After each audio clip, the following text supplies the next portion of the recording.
Good evening, my friends. We are live. I'm getting nothing in my headphones.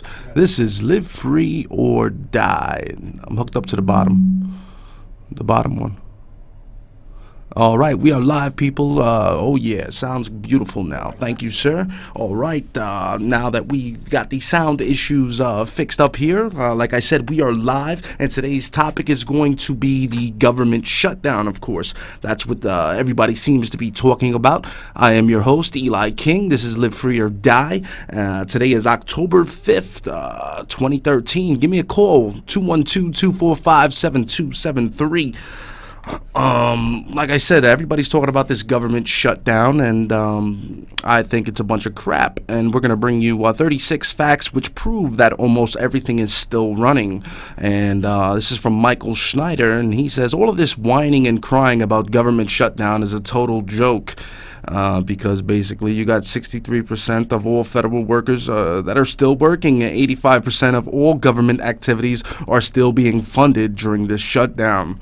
But all President Barack Hussein Obama, aka Barry Soetoro, seems to be shutting down is the monuments, the Lincoln Monument, the George Washington Monument, the Mount Vernon Monument, which is actually not even government funded. It's privately owned for the past 150 years, and Mr. Obama decides he wants to throw barricades in front of this Mount Vernon George Washington place, this memorial here that... It's all a big show, you see. He wants to get his Obamacare passed, and the Republicans aren't going for it, and we're going to be going over these points a little down the line here. But yeah, you know, nobody wants to go for this damn Obamacare that you actually got to pay for. It's not free. Nothing is free in this world.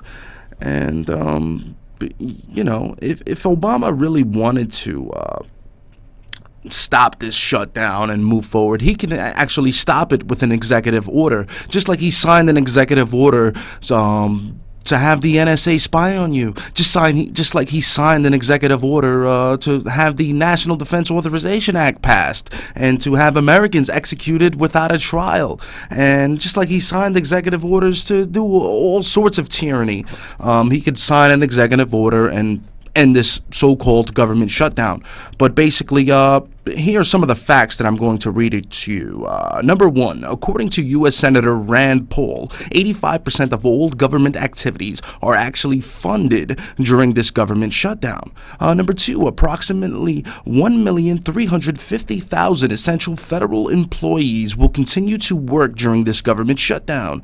Number three, overall 63% of the federal workforce will continue to work during this government shutdown. The U.S. Postal Service, the U.S. military personnel, the Social Security recipients, Medicare recipients, Medicaid recipients, food stamp recipients will all continue to get their benefits and, you know, continue. So there is no government shutdown, essentially. Number 10, those on unemployment will also continue to get their benefits. Number 11, federal retirees will continue to get their pensions. Public schools all over the country will continue to stay open. The Federal Reserve, of course, will remain open, even though it is a private bank and it's not essentially government. They basically tax us to print our own money. So people, you know, wonder why we got such a high deficit. Because we're getting taxed to print our own money. We're never going to get out of this deficit. So we should write it off like Iceland did and tell the banksters to go you know where and shove it. All right, number 17, TSA employees will continue to molest travelers at our airports. Yes, that won't be shut down. Of course, you cannot have the TSA not grab your genitals at the airport. Then it wouldn't be the new America, the post-9/11 America, I call it. Number 24, the government shutdown has prevented the new $2 billion NSA spy center from opening up. Actually, it has not prevented, yes. So they're going to open up this new spy center. and that you can't film on, even though the Supreme Court stated that you can film federal buildings. But, if you go down there and try to film their spy center, they will confiscate your cameras and sick their attack dogs on you. This happened to Anthony Gucciardi of StoryLeak.com. All right, number 34. The IRS will continue to collect taxes, but it will be suspending punitive audits of conservative organizations. Number 35, Barack Obama will continue to get paid for the duration of this shutdown. Number 36, the U.S. Congress will continue to get paid as well. Also, on Twitter, Michelle Obama announced that she is unable to tweet on her own without the aid of her 16 assistants, many of whom take home six-figure salaries that are more directors, associate directors, and deputy associate directors on Michelle Obama's staff than there were in George Washington's entire administration. Oh, the humanity. Will Michelle Obama ever tweet again? Oh, man. I sure hope so. I sure hope they end this government shutdown so I can read Michelle Obama's tweets. I mean, no wonder why Barack Obama is so upset about the shutdown. I mean, Michelle can't tweet. He's probably got her bothering him all day. What are you going to do without Twitter, Michelle?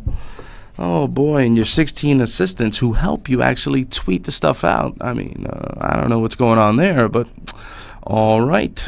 Next article by Dr. Paul Craig Roberts. The real crisis is not the government shutdown.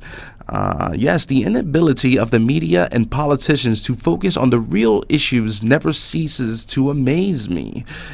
He states the real crisis is that jobs offshoring by U.S. corporations has permanently lowered U.S. tax revenues by shifting what we would have been consumer income, U.S. GDP, and tax base to China, India, and other countries where wages and the cost of living are relatively low.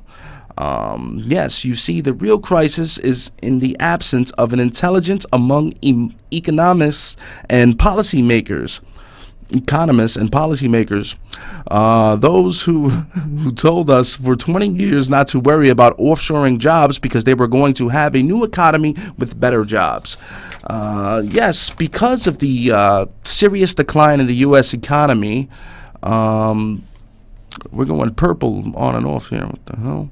Anyway, because of the serious decline of the U.S. economy caused by jobs offshoring and the financial deregulation, Social Security no longer adds to its surplus. Social Security payments need to supplement to the annual payroll revenues. Basically, damn it, we keep offshoring these damn jobs to India, China, and everywhere else, but they don't pay into the Medicaid and the Social Security and the Medicare. So this is why the Social Security is going down. Also, the government decided to borrow from the Social Security fund to pay off the whatever $1 trillion deficit that we're facing. If they had not borrowed from the Social Security fund, we would still have enough money for that Social Security to run for years and decades. But, we got to borrow from our retired citizens. Anyway. Let's move on to this next article by Paul Joseph Watson. Infowars.com, of course. Obamacare fines to be seized from bank accounts. Yes, a man who attempted to sign up for Obamacare online was told that a fine of over $4,000 a year for refusing to take out mandatory health insurance could be taken directly from his bank account. Oh, yes, and that his driver's license would be suspended and a federal tax lien placed against his home. Yes, this is according to an entry on a healthcare.gov / Facebook page. Yes, all sorts of complaints have been going on with the Obamacare. One guy says Obamacare Day 4 users still cannot log in. Yes, you have all sorts of people trying to actually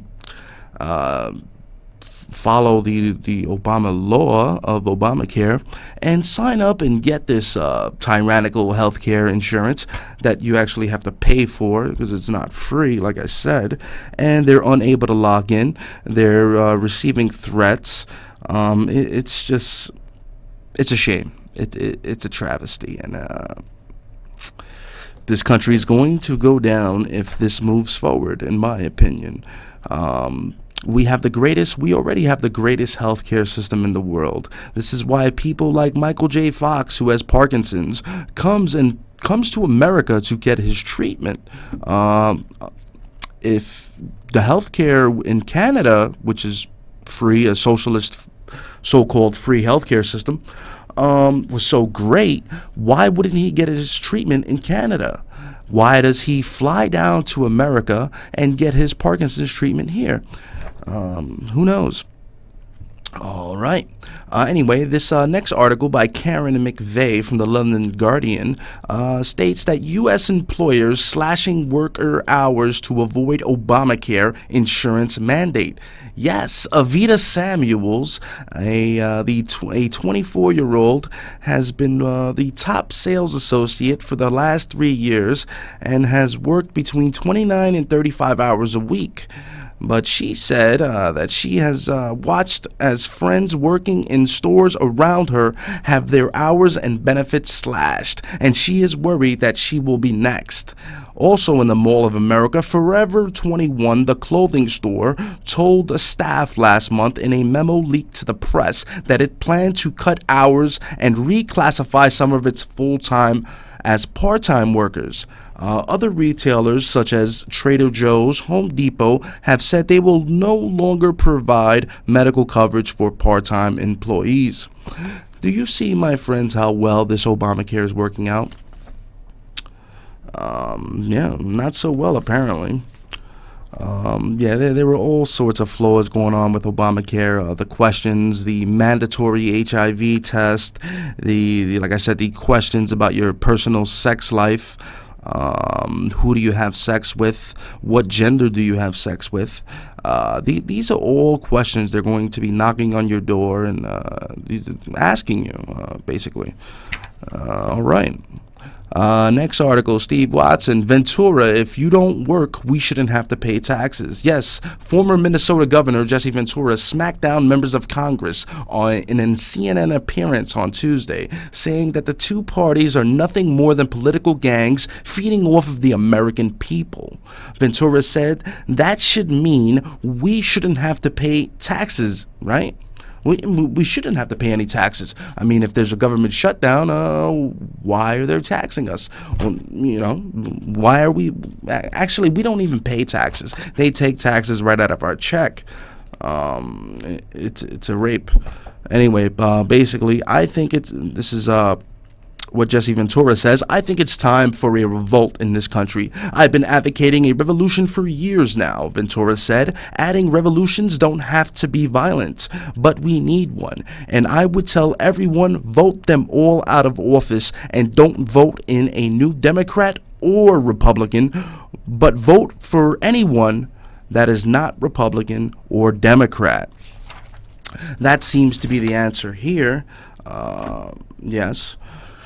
And speaking of voting for anyone that's not Democrat or Republican, you have Jesse Ventura and Howard Stern state that they may go for a 2016 presidential run.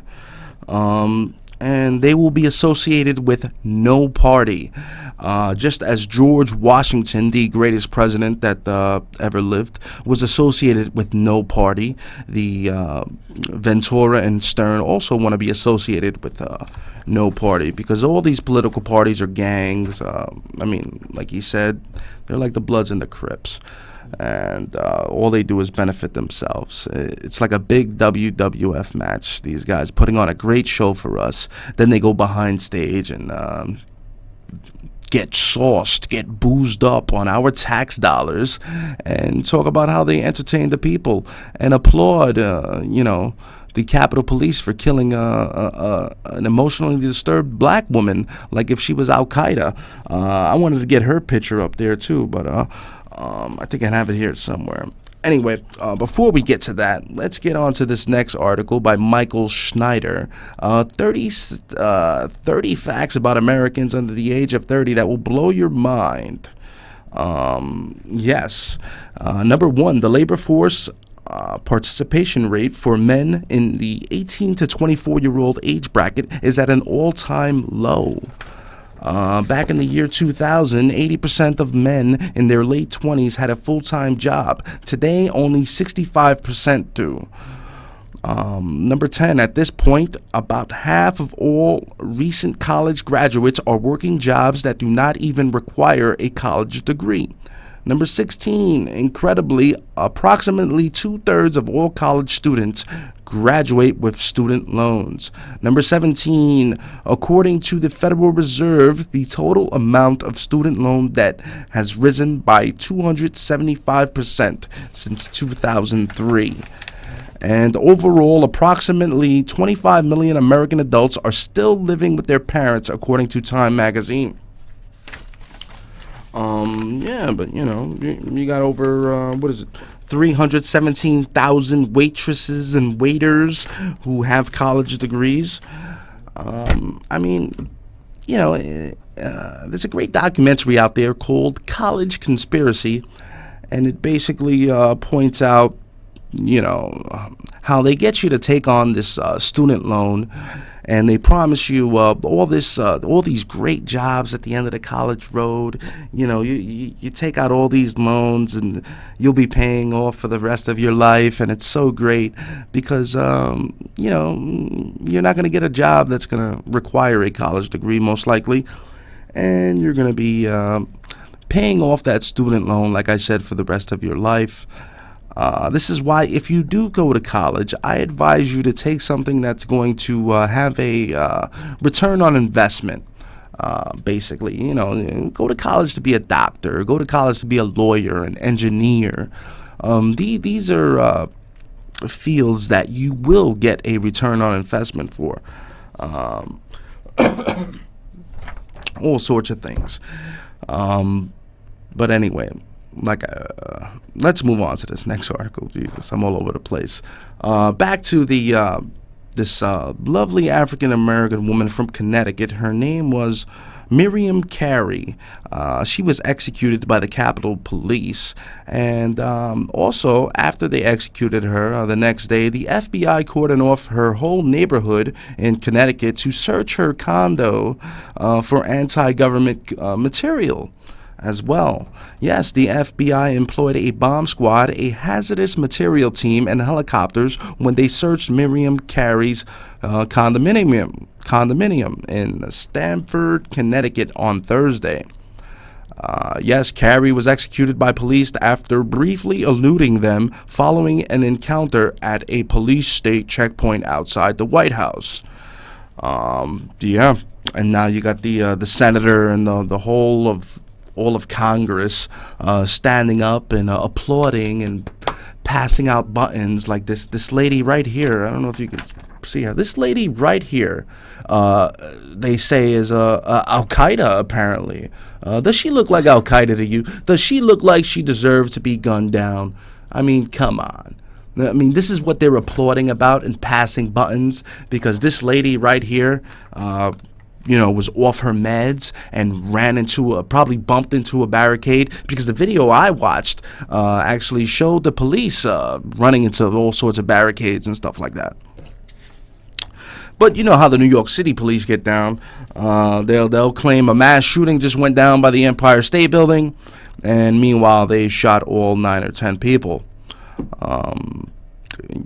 Obviously, if you have a firearm, you need more training. You need active training, live training, all sorts of training. More training needs to be required for the NYPD, because you got a lot of shaky guys from Long Island who come down to the city, and they run into these hardcore criminals in the Heights and the Bronx, and they're quick to pull the trigger. And it makes it look bad for all the good guys who are on the job, who have never probably pulled out their gun once or have never shot anybody, and those guys are probably from the city. I mean, born and raised. it should be required that you live in New York City for at least a year before you get hired as an NYPD officer. That's my opinion. All right. Anyway, let's go on to this next article. It's by Aiden Salazar from Infowars.com. And basically, a cop was told not to wear his gun and his uniform when dropping off daughter at school.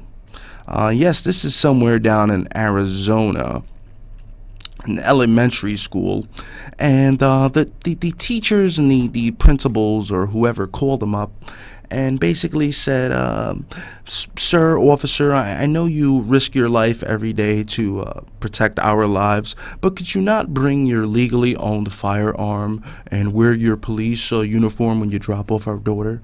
Because all the other little children are scared of guns, and we don't allow guns in school. But there was a time when actually you had officers come into the schools and show children how to use guns and gun safety properly and all this other stuff. The wussification of our kids in America.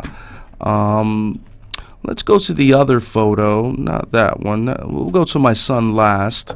But let's go to this photo first to show the officer. This is how it used to be.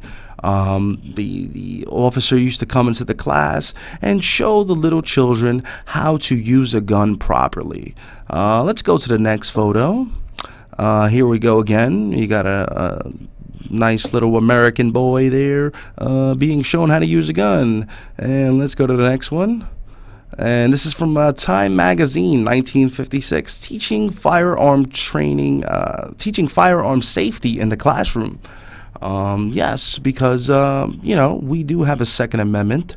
And as our great first president, George Washington, stated, let's go to that one. The very atmosphere of firearms anywhere and everywhere restrains evil interference. Yes. And like I said, this is why we have a Second Amendment. And this is why I train my children about gun safety and, how to use guns properly. Here's a photo of my son. I trained him very well. Yes, this is my little boy here, and he knows how to use his gun very well. All right, then. All right. Of course, that's not my son. I'm just having a little humor here. But, yes, you see, you cannot be afraid of guns. Guns are a part of the American culture. They are written in the Constitution, damn it. Oh, man. All right. Next story. Idaho police joined growing number of departments with military vehicles. Yes, several police departments across Idaho have joined the growing numbers of states receiving armored military vehicles. Yes, Preston, what's this guy's name? Police Chief Ken Geddes of Preston, Ohio, is basically thanks the local government for providing him with these Bearcat type Humvee, not even these are bigger than Humvee vehicles. These look like the vehicles they used in Iraq and Afghanistan. As a matter of fact, according to a military corporal, these are the vehicles they use in Afghanistan and Iraq, basically to stop from IEDs and landmines and stuff like that. Apparently, we have a call. Let's go to the caller really quick. Caller, you are on the air. You got about a minute, so speak your mind. Oh, yeah, hello? Go ahead, brother. I'm pretty sure that everyone's talking about the shutdown. We're at day 5 now, day 4, day 5. Yeah, what's your take on the shutdown, Steve? Well, anyways, first of all, I think it's a sham and it's a fraud that, they could have made some type of compromise without paralyzing the government. And the bad thing about it is they're still getting paid. Yeah, of course. I mean, there's no real shutdown, Steve.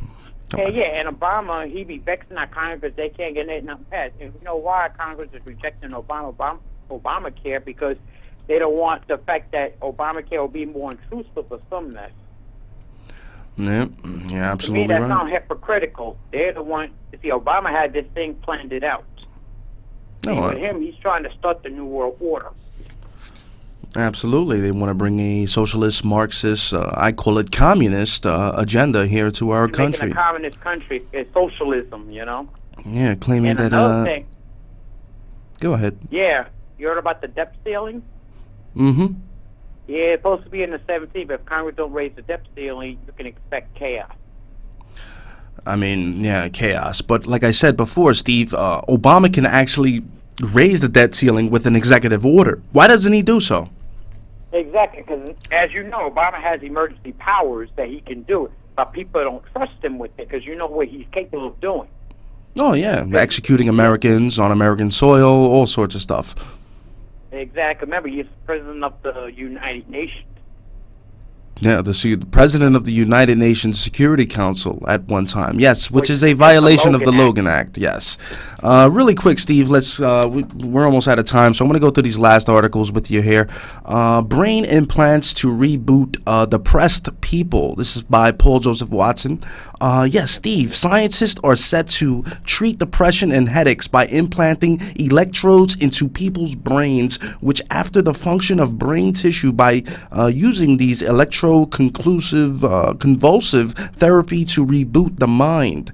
But hacker Jack Barnaby warned that medical implants like pacemakers could be remotely accessed by hackers and governments to commit mass murder. Jack was found dead just a week before he was set to present his research at a conference, Steve. Oh my goodness. That means they can track you just like that, man. That's like the RFID chip being chipped into your brain. Yeah, That's all part of mind control right there. Yeah, you know? this is all the mark of the beast. I advised everybody not to take these new chips. They're going to come out with the iPhone that comes actually in your eye. People are going to line up for I that. heard about those, yeah. It's going to be all sorts of chaos. All right, Steve, we're out of time. I appreciate the call. Let's hit the bumper music. Last article before we go. Berry intake helps overweight women have healthy hearts. Yes, a diet in rich berries can help mitigate the heart-damaging effects of being overweight, according to a study conducted by researchers from the University of Turku. Yes, people, all you overweight women out there, eat those berries, be healthy, be beautiful, stay strong, and join me next week and every Saturday at 6 p.m. Eastern Standard Time. God bless America. God save the Constitution. And if you have received this transmission, then you are the resistance.